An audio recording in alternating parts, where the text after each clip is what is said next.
दोस्तों, जैसे बच्चा जब तक पिता नहीं बनता तो वो पिता की स्टेज को फील नहीं कर पाएगा, और जब तक बच्चा दादा नहीं बनता तो वो दादा की स्टेज को फील नहीं कर पाता। इसी चीज़ को यहाँ भी समझेंगे। कई लोगों के पास सामान्य बुद्धि होती है, किसी के पास मेधावी, किसी के पास रितंबरा और किसी के पास प्रज्ञा, पर ये आपस में जज नहीं कर पाते किसके पास क्या है। बस इतना याद रखिए कि अगर आप सेकंड घर के इन घरों के गुणधर्म को खोज लेते हैं और धारण कर लेते हैं तो आपका 5 में घर तक पहुंचना आसान हो जाएगा। उसके रास्ते में ये 3 घर पड़ते हैं, इनको आत्मसात करना होगा और धारण करना होगा।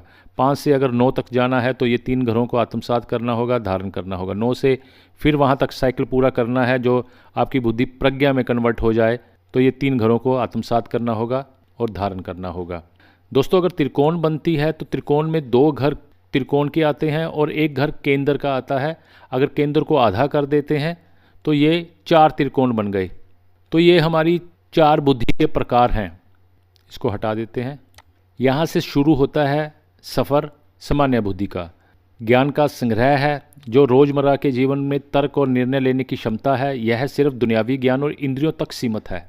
जब ये साइकिल आगे बढ़ता है तो ये मेधावी बुद्धि यहाँ तक पहुँचता है, ये घरों को पार करता हुआ, तो ये मेधावी बुद्धि कहलाती है। मेधावी बुद्धि क्या है? सृजन और धारण करना। धारण करने की व याद करने की क्षमता के साथ रचनात्मकता से युक्त व नई अवधारणाओं और सिद्धांतों का सृजन भी करती है।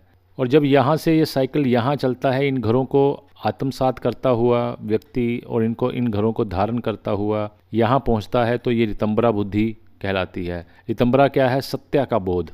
यहाँ भ्रम की कोई जगह नहीं, क्योंकि यह केवल सत्य को धारण करती है। जब मेधावी बुद्धि योग साधना के द्वारा रिफाइंड होती चली जाती है तो यह रितंबरा बन जाती है। और यहाँ से फिर साइकिल, जो मैंने आधा त्रिकोण बताया था आपको, यहाँ से फिर यहाँ तक सफ़र पहुँचता है। तो दोस्तों, ये प्रज्ञा बुद्धि कहलाती है, जो परम सत्य है। यह इंद्रियों से परे व चेतना का सर्वोच्च स्तर है, जो आत्मा जागृति द्वारा ईश्वर की कृपा से प्राप्त होती है। यहाँ व्यक्ति सत्य और आत्मा को प्रत्यक्ष देखता है, महसूस करता है। तो दोस्तों, आशा करता हूँ कि आप इसके ऊपर अपना थॉट प्रोसेस चलाइएगा।